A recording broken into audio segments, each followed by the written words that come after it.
अस्सलाम वालेकुम। मेरा नाम है मोहम्मद शाहरुख। दोस्तों आज के इस वीडियो में हम जानने वाले हैं कि सब्जेक्ट क्या होता है। इंग्लिश ग्रामर के अंदर एक जो सब्जेक्ट होता है उसको क्या कहते हैं, वो उसका यूज़ कहाँ होता है।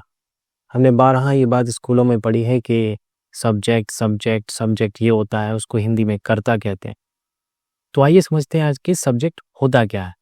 अगर हम ये समझते हैं कि सब्जेक्ट होता क्या है तो फिर हमारा किसी भी सेंटेंस को हिंदी से इंग्लिश ट्रांसलेशन करने में बहुत ज़्यादा आसानी हो जाएगी।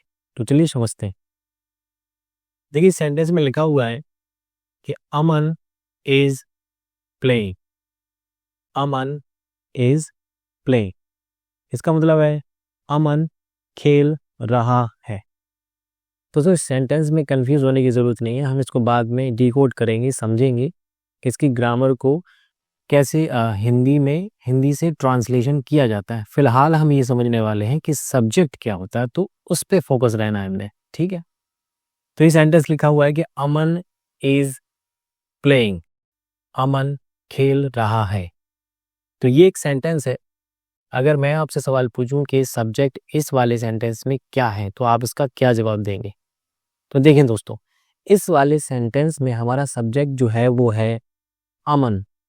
जी, अमन इज आवर सब्जेक्ट, अमन ही हमारा सब्जेक्ट है। इसे हिंदी में कर्ता भी कहते हैं। अब ये क्यों है? सब्जेक्ट उसे कहते हैं जिसके द्वारा किसी क्रिया का होना पाया जाए।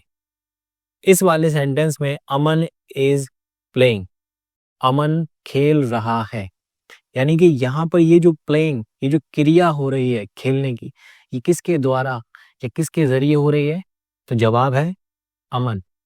यानी ये जो क्रिया है, एक्सक्यूज मी, ये जो क्रिया है वो अमन के द्वारा हो रही है।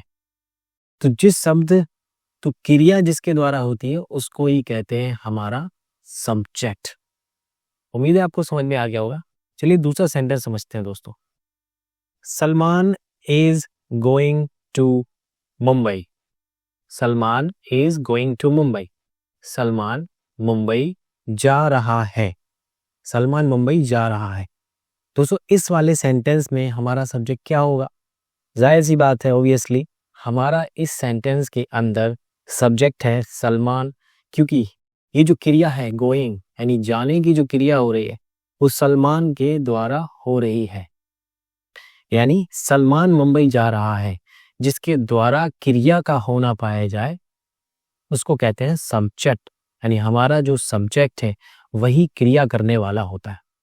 तो अगर आपको कभी भी ऐसा कोई सेंटेंस मिल जाए, एक्सक्यूज मी, जिसमें आपको पता करना हो कि सब्जेक्ट क्या है, तो आप सिंपली क्या करेंगे, आप देखेंगे इसमें क्रिया क्या है और आप ये देखेंगे कि ये क्रिया किसके द्वारा हो रही है। अगर आप एक बार पकड़ लेते हैं ये क्रिया किसके द्वारा हो रही है तो वो शब्द ही हमारा सब्जेक्ट होगी। तो Salman is going to Mumbai में हमारा जो सब्जेक्ट है वो है सलमान, ठीक है ना। हमारा तीसरा सेंटेंस है दोस्तों, Shahrukh is eating food. Shahrukh is eating food, Shahrukh खाना खा रहा है। शाहरुख खाना खा रहा है। इस वाले सेंटेंस में दोस्तों हमारा जो सब्जेक्ट है वो सिंपली हमारा सब्जेक्ट क्या होगा दोस्तों? इसमें Shahrukh. Simply it's a simple thing कि Shahrukh is eating food, Shahrukh खाना खा रहा है। यानी कि यहाँ पर जो खाने की क्रिया, जो क्रिया है ये किसके द्वारा हो रही है? ये हमारे शाहरुख के द्वारा हो रही है। यानी ये है हमारा सब्जेक्ट। आई रिपीट, जिस शब्द के द्वारा क्रिया का होना पाया जाए या जिसके द्वारा या जिसके विषय में कुछ बात कही जाए वो उसी को कहते हैं हमारा सब्जेक्ट। तो इस तरह से हम इन सारे वर्ड्स पर जब हम इनको रीड करते हैं, जब इनको स्टडी करते हैं, तो यहाँ पर हम इनको इस तरह से सब्जेक्ट लिख देते हैं ताकि आपको याद रहे कि इस वाली सेंटेंस के अंदर सब्जेक्ट क्या है। इस वाले सेंटेंस में दोस्तों हमारा सब्जेक्ट है सलमान और इस वाले सेंटेंस में हमारा सब्जेक्ट है शाहरुख। तो उम्मीद है आपको समझ में आ गया होगा कि एक सेंटेंस के अंदर सब्जेक्ट क्या होता है।